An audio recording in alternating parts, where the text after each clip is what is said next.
While Washington politicians are paid over $200,000 an hour for speeches, they oppose raising the living wage to $15 an hour. $200,000 an hour for them, but not even $15 an hour for all Americans.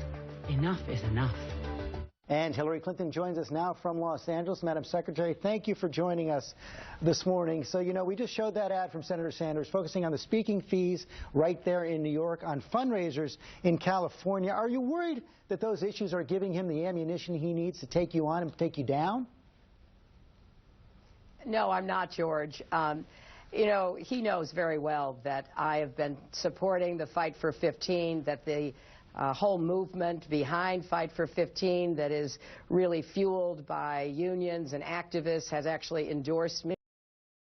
So look, let's look at what's really at stake here. We're having a vigorous back and forth about raising the minimum wage, which we both support. And the Republicans don't want to do that at all. In fact, Donald Trump has said that American workers are paid too much.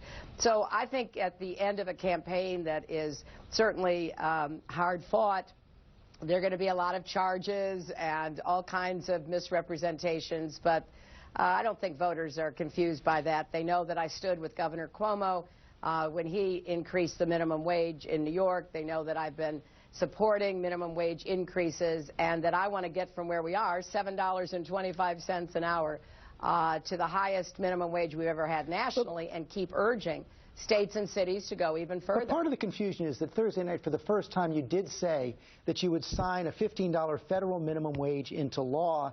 And in the first debates, you actually cited concerns about a $15 federal minimum wage. I want to show a debate in November.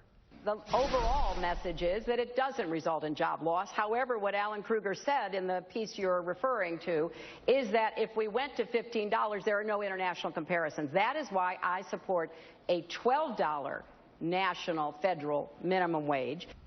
You cited that concern of Alan Krueger. The other concern he had is that in low-wage areas, the increase to 15 would actually cost jobs. So is your opposition now to the $15 minimum wage, does it still stand on substantive grounds, or are you for it? You know, George, I know everybody wants to make this some kind of big contrast. Well, it isn't. You know, Bernie Sanders came out and said the legislation passed in New York was a model for the nation. And you know what that model is? That model is a phased-in minimum wage increase to get to $15 in the city and surrounding areas, to get to $12.50 up to $8, but to be constantly evaluating the economic conditions so that there is no unintended consequence of lost jobs. That has been my position, and that is exactly what New York just voted for.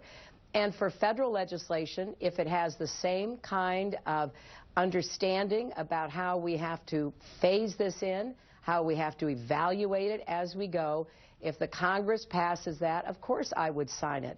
But again, I just have to underscore, I think their campaign is trying to make something where there is nothing.